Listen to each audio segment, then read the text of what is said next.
Olá, meus amores do sexto ano, tudo bem com vocês? Iniciamos hoje, então, a correção do PET 6 de História do sexto ano, a semana 4.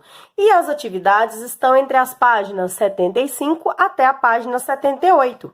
Aqui quem vos fala é a professora Elaine Dark. Vamos começar, então? Como de costume, nós temos um pequeno texto no início das nossas atividades dessa semana. O texto se chama O Islã e Sua Expansão. Então, nós temos aqui a origem, né, o nascimento do islamismo, que é uma das religiões que nós temos, né, no mundo, espalhado, né, por vários continentes, vários países, tá? Não é uma das maiores, tá bom? Mas é uma das religiões que ganham muitos adeptos, né? E é uma religião também bem antiga, tá bom? Vamos começar, então, com algumas partes importantes aqui do texto, ok? O texto começa falando sobre o cristianismo no mundo bizantino e sobre a origem da nova religião, o islamismo, na região do Oriente Médio, na Arábia, ok?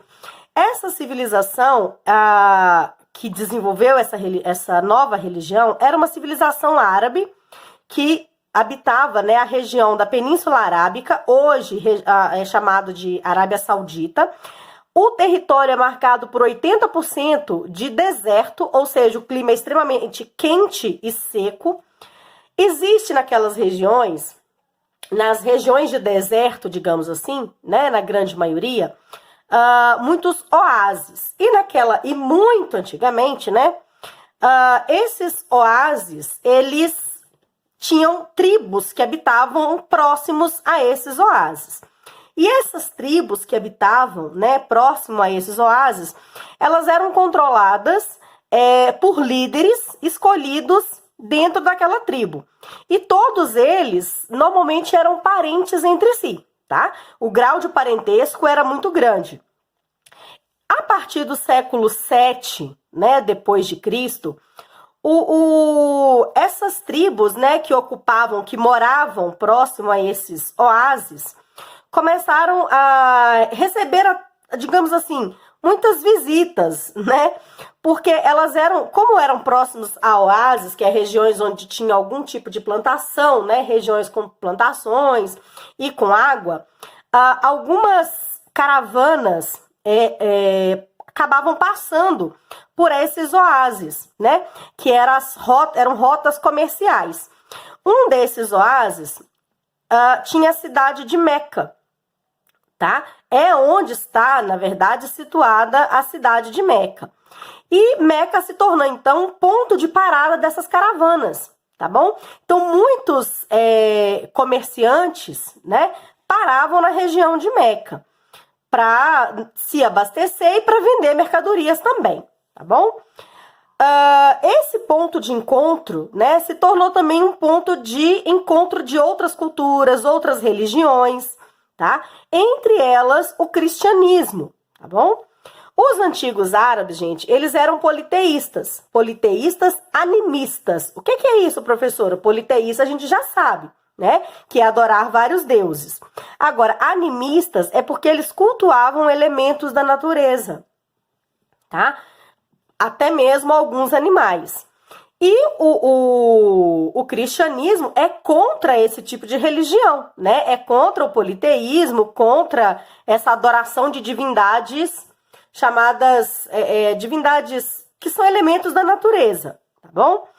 E esses mercadores, né, que passavam pela região, um deles era o Maomé. Maomé, nascido em Meca no ano de 570, pertencia a um clã de Hasremita e, segundo a tradição islâmica, né, Maomé, com 40 anos de idade, teve a sua primeira revelação divina. Nessa revelação, Deus teria falado com ele, né, no caso, o Deus dele, o nome é Alá, e o livro sagrado deles é o Alcorão, né? Segundo ele, Alá teria falado com ele, falou, olha, você agora vai pregar em meu nome uma religião monoteísta, onde eu sou o único Deus, tá? E você vai pregar, então, a crença em um Deus único e universal. Essa é a sua missão a partir de agora. Então, Maomé começa, então, ele é chamado, né, a ser o profeta escolhido por Alá. Ele começa, então, as suas pregações, primeiro para um grupo pequeno de pessoas, tá? Que estavam, né, próximos a ele. E como ele condenava abertamente o politeísmo, muitas pessoas, muitos líderes religiosos daquela região, começaram a persegui-lo. Aí ele foge de Meca e se muda para Medina. Medina é uma outra cidade. Essa fuga dele, a saída dele de Meca para Medina, se chama Hégira, que é a tentativa de receber proteção e acolhimento em um lugar que não é o seu. No caso, ele está procurando um exílio, um lugar para ele se refugiar. E em Medina, né, a nova cidade onde ele vai morar, ele fundou a primeira experiência do Estado Islâmico, ou seja, a primeira igreja, digamos assim, né, o primeiro templo religioso para eles. Ele se torna o chefe religioso político também daquelas pessoas que estavam seguindo a religião dele, né, que é o islamismo. E as leis eram baseadas em leis religiosas. Então, todas as leis, tanto política quanto econômica, seguem preceitos religiosos. Ele fundou a primeira mesquita e construiu, né, organizou um dos grandes exércitos. E no ano de 630, ele consegue conquistar a cidade de origem dele, que é a cidade de Meca. Ele consegue dominar a cidade de Meca e levar o islamismo para lá. As divindades do islamismo não existem, tá? Eles não têm divindades, viu, gente? Eles não têm imagem, eles não cultuam nada disso. Eles cultuam, são monoteístas, né? Possuem um único Deus. E a única coisa, digamos assim, o único objeto sagrado para eles é a Kaaba, que é um cubo preto que fica no centro da cidade de Meca e é o local onde eles têm que fazer as suas orações. Eles precisam ir lá, né, se possível, uma vez na vida, mas 5 vezes ao dia eles devem, né, os islâmicos, eles devem parar e se direcionar ao local onde estaria a Meca e fazer as suas orações, tá bom? Vamos começar então as nossas atividades? Atividade 1. A cidade do profeta. Foi uma cidade árabe que abrigou Maomé quando ele fugia de seus perseguidores. Qual o nome desta cidade? Aqui embaixo. A cidade se chamava Medina. Qual a importância política e religiosa desta cidade para os árabes? Lá aconteceu a primeira experiência do Estado Islâmico. O que é isso? Voltando a falar novamente. É quando Maomé cria um sistema, né? Quando ele se torna o chefe religioso e político baseado nas leis que Alá teria passado para ele. Como se chama o santuário que existe nessa cidade? O santuário se chama Al-Masjid An-Nabawi. Ele já existia antes de Maomé? Não, ele não existia. Gente, por que eu tô falando isso? Medina não é Meca, tá? A Kaaba está na cidade de Meca, tá bom? É outra atividade, outra coisa. Atividade 2. Coloque V para as afirmativas verdadeiras e F para as falsas. O islamismo é uma religião monoteísta, ok, porque prega a existência de um único Deus, Alá, correto? V. A cidade santa do islamismo é Medina, e todo muçulmano deve visitá-la pelo menos 3 vezes ao ano. A cidade santa, gente, é Meca, tá? E ele deve visitar uma vez na vida. Ele deve sim fazer orações 5 vezes ao dia, tá bom? Para o islamismo, Deus deve ser representado em esculturas e pinturas dentro dos templos. Falso, é proibido ter imagens, tá? Não é permitido de forma alguma a adoração a imagens. Toda a Europa se converteu à nova religião. Falso, parte da Europa, sim. Ela toda, não, ok? Continuando as nossas atividades. Agora, atividade número 3. O islamismo hoje. Atualmente, gente, nós temos cerca de 1,5 bilhão de fiéis no mundo, espalhados por vários continentes, tá? Nós temos islâmicos na Ásia, na África, na América, em todos os continentes, tá? Em vários países. Na região do Oriente Médio é predominante, menos em Israel, tá? Os outros países do Oriente Médio, o islamismo ele é predominante. É a única religião? Não, mas é a que mais tem, tá bom? Então vamos lá. O Islã é a religião predominante na maioria dos países do Oriente Médio, exceto em qual país? Israel. Em qual continente a religião é mais professada? Gente, eu vou pôr vários aqui, tá? Oriente Médio, Sudeste Asiático e no Norte da África. Tá? Então, eu não coloquei continente em si, eu coloquei algumas regiões dos continentes, tá? Na parte sudeste do continente asiático, o Oriente Médio, né, não é um continente, mas ele é praticamente 100% dele é islâmico, e o norte da África. Por que eu não coloquei a África toda, gente? Porque a África tem inúmeras outras religiões, tá? E principalmente como ela é formada por várias tribos, tem vários outros rituais religiosos. Em quais outros países o Islã tem muitos seguidores? Aqui eu coloquei vários. China, Índia, Rússia, Europa Ocidental e Brasil.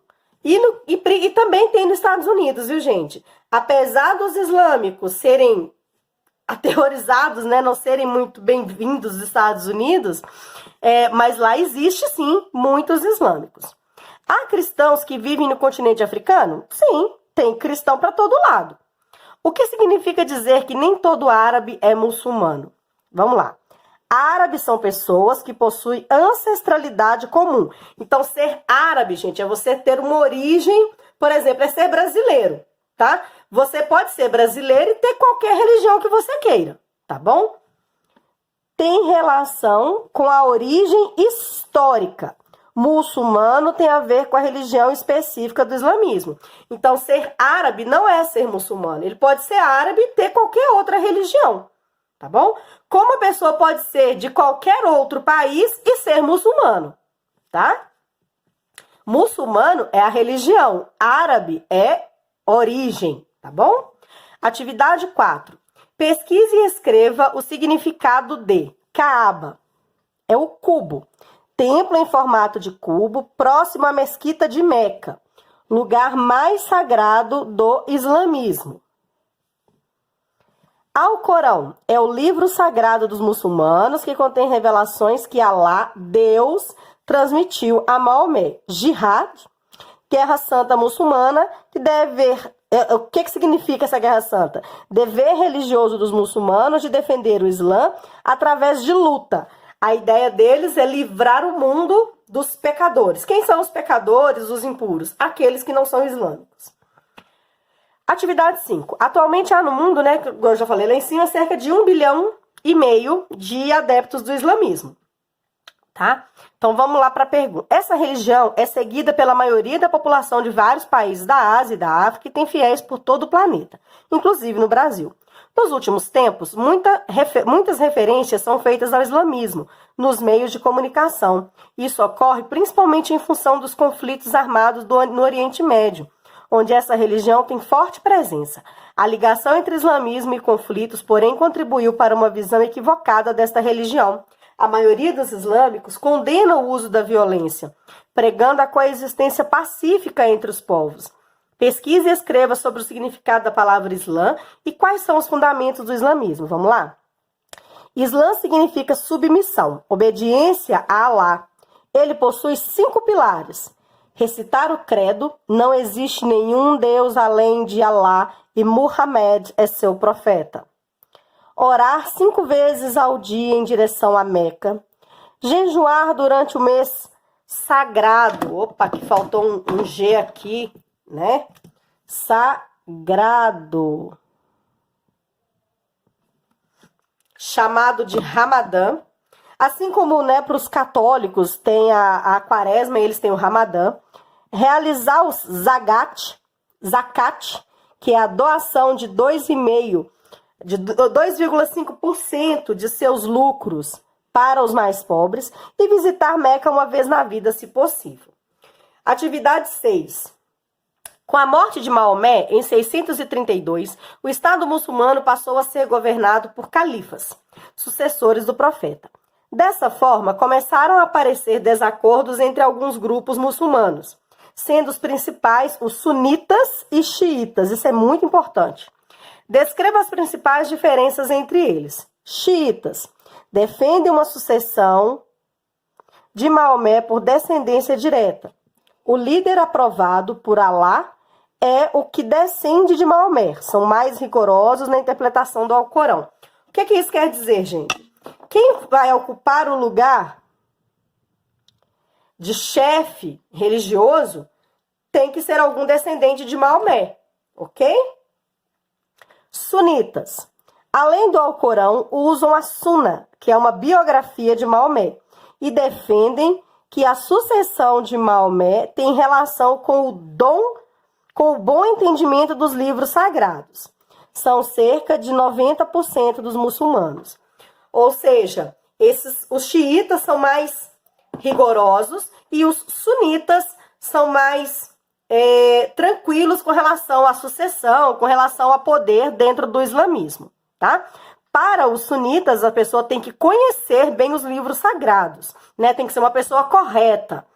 Para os xiitas, tem que ser um descendente direto de Maomé, ok?